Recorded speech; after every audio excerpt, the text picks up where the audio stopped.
Assalamualaikum warahmatullahi wabarakatuh. Inilah kabinet gemoy Prabowo Gibran yang selama ini mungkin menjadi goreng-gorengan orang-orang yang membenci Prabowo, orang-orang yang tidak memilih Prabowo Gibran. Ini menjadi sasaran empuk bagi mereka untuk dikritik teman-temannya, padahal mereka belum tahu esensinya seperti apa. Dan ini adalah bantahan kepada mereka serta analisis yang sangat cerdas dari Bung Hasan Nasbi. Tanpa perlu berlama-lama lagi, berikut videonya.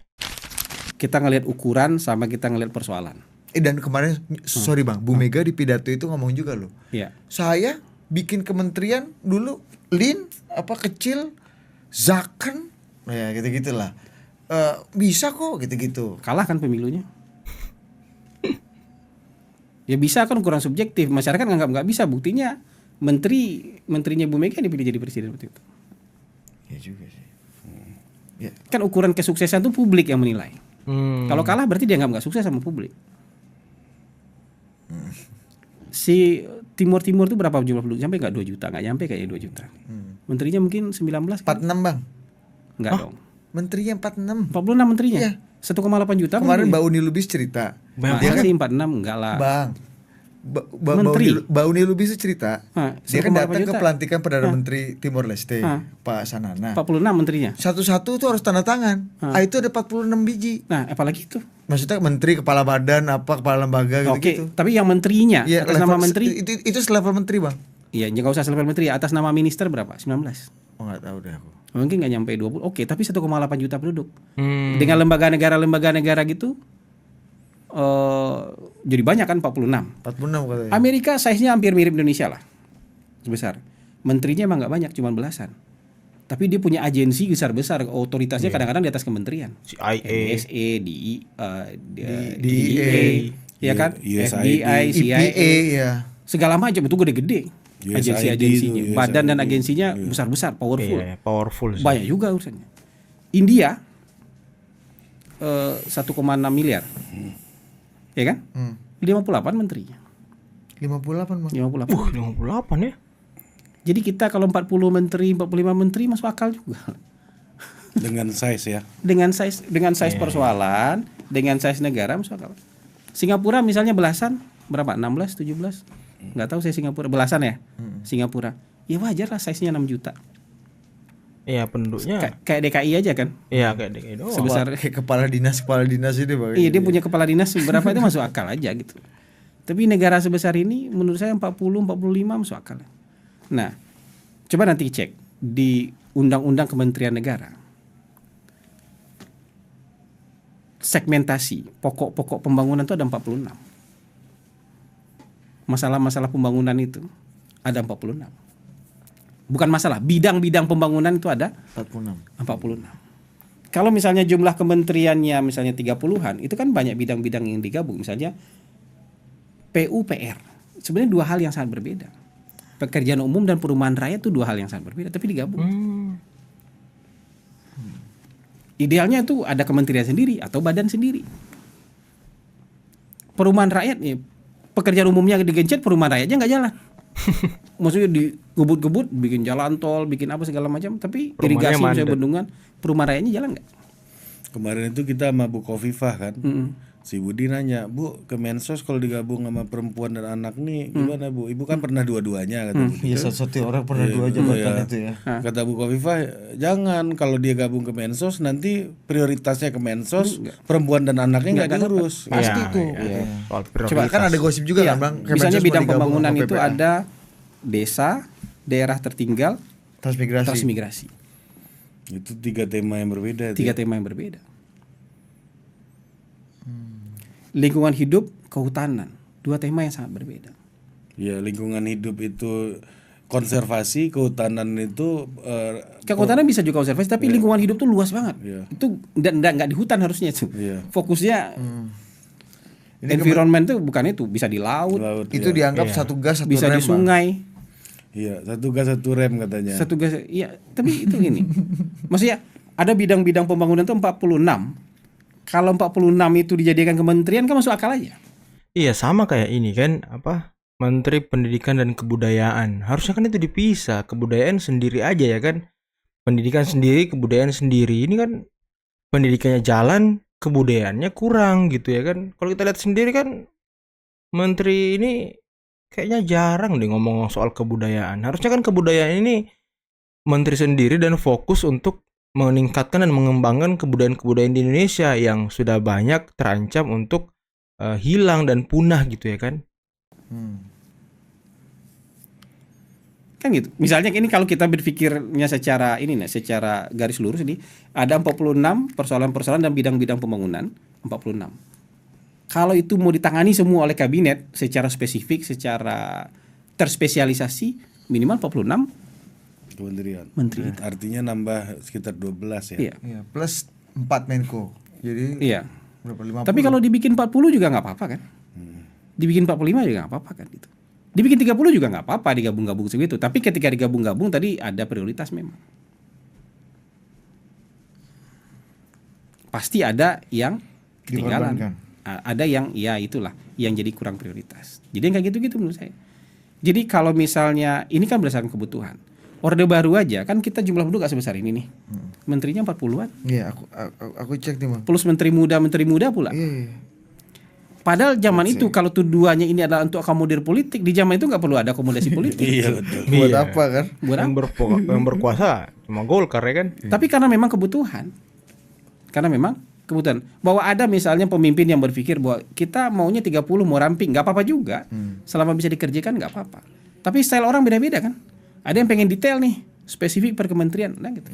Tapi itu nggak menghambat koordinasi itu bang. Kan masalah kita dari dulu koordinasi ini kan. Nggak, itu menurut saya gini. Koordinasi itu lintas bidang yang misalnya memang saling bertabrakan, oke. Tapi kan itu gunanya Menko. Iya. Kenapa Menko itu diciptakan kan koordinasi lintas bidang ini. Tapi kalau masih lintas bidang ini masih nggak terkoordinir, ya Menko-nya yang punya bermasalah. problem. Iya. Yang menjahit ini Menko-nya ya, Bang ya? Yang menjahit Menko-nya dong.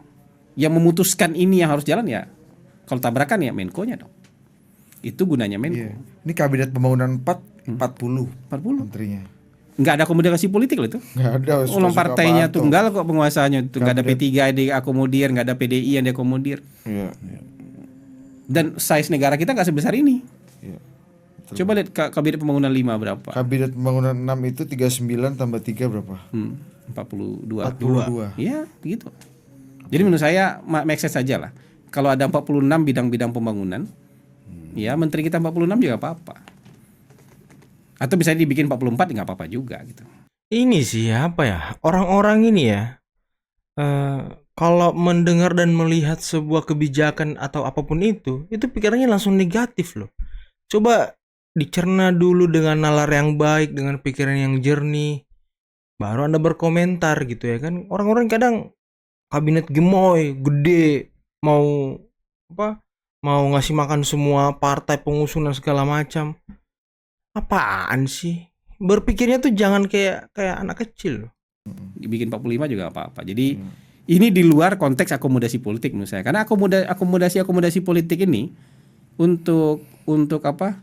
Untuk seluruh partai ini ya 20-25 menteri udah cukup kan? Iya, 25 Kalau lah, hanya sekedar 25 untuk menteri akomodasi politik. Iya. Udah cukup sisanya gitu. Jadi menurut saya bukan dalam konteks akomodasi politik ini membongkar kabinet karena akomodasi politik, menurut saya enggak.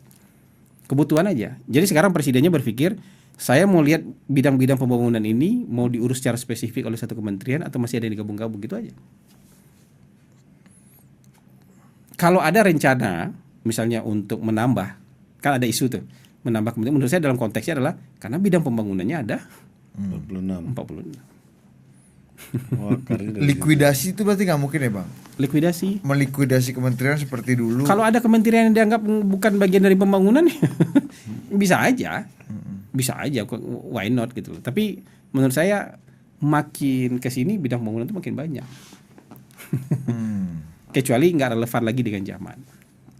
Saya sih tahu ada kementerian nggak relevan dengan zaman, tapi kan kita nggak enak ngomongnya gitu. Ada lah, nggak perlu tuh kementerian ada tuh. Apa Diurus tuh? oleh atau komite aja cukup itu. Diurus oleh komite aja. Tapi oke lah itu kan kita nggak mau menyudutkan orang lah hari ini. Ada menterinya soalnya kan gitu. Ngerti deh. Oh, tahu deh. Diurus oleh komite aja itu. Lembaga-lembaga kan juga sebagian juga udah selevel kementerian kan sekarang, Bang. Kayak Iya, misalnya ada. LKPP. Iya. LKPP yang tadinya selevel deputi sekarang udah selevel Itu agensi-agensi. menteri. Di kita itu lembaga nggak sepowerful kementerian. Di negara lain lembaga itu banyak yang lebih powerful daripada kementerian. Harusnya lembaga itu powerful kayak KPK semua bang ya. Ya, powerful. NSA kan powerful, CIA powerful, FBI powerful, DEA powerful, sendiri-sendiri mereka itu. Kejaksaan itu lembaga apa bukan bang? Lembaga. Kejaksaan itu bukan lembaga, dia ini jaksa tapi itu tuh menteri dia tuh. Iya, Portofolionya menteri itu. Itu dikasih level kementerian kan bang? Portofolionya menteri itu. Iya. Polisian juga selevel Enggak, di polisian di bawah presiden. Ya tapi itu portofolionya menteri. Oh, portofolio menteri kalau Yang nggak Kapolri portofolio menteri itu mungkin kepala staf gitu. Panglima pun di bawah Kemenhan kan. Iya. Kalau sekarang karena itu. undang-undang KSP itu ya.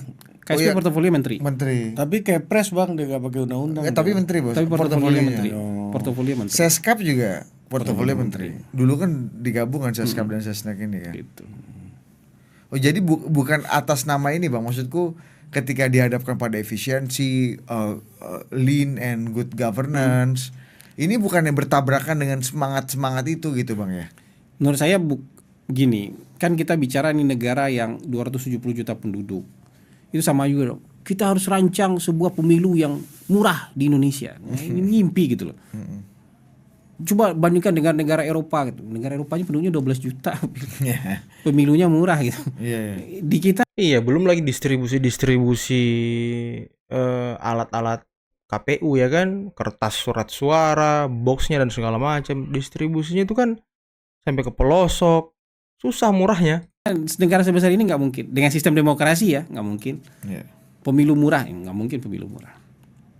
Bahwa ada hal-hal yang nggak perlu bisa kita tekan, tapi pemilu murah itu begitu juga kita harus efisien mengurus negara. Mengurus negara efisien itu dari sisi kegiatan loh. Kalau rapatnya banyak, lu misalnya 30 cuma kementerian, tapi rapat aja isinya. Nilai proyek 1T 400 miliar biar rapat misalnya. Tetap nggak efisien. Tapi kalau lu 45 Studi banding. kementerian, tapi program semua rapatnya cuma 10% misalnya. Idealnya. Iya, misalnya rapatnya cuma 10%, tapi sisanya kerja. Iya, buat saya jauh lebih efisien begitu.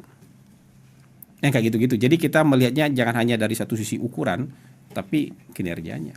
Waduh, teman-teman, luar biasa ya analisis dari Bung Hasan Nazbi terkait dengan kabinet gemoy yang selama ini menjadi apa ya, alat serangan dari para orang-orang yang tidak mendukung ataupun membenci Prabowo Gibran, teman-teman. Dan ya semoga kalian mendengarkan tadi dengan baik dan seksama, sehingga ketika mungkin di luar sana kalian debat dengan orang yang tidak memilih Prabowo, ya kalian bisa menjelaskan apa-apa yang disebutkan sama Bung Hasan Nazbi tadi. Saya pikir itu udah sangat bagus ya, udah sangat keren. Dan memang Bung Hasan Nazbi ini dari sisi komunikasi politik luar biasa, teman-teman. Oke, mungkin cukup sekian dulu video kali ini. Jangan lupa like, subscribe, dan share videonya. Akhir kata, billahi taufiq wal hidayah. Wassalamualaikum warahmatullahi wabarakatuh. Bye-bye.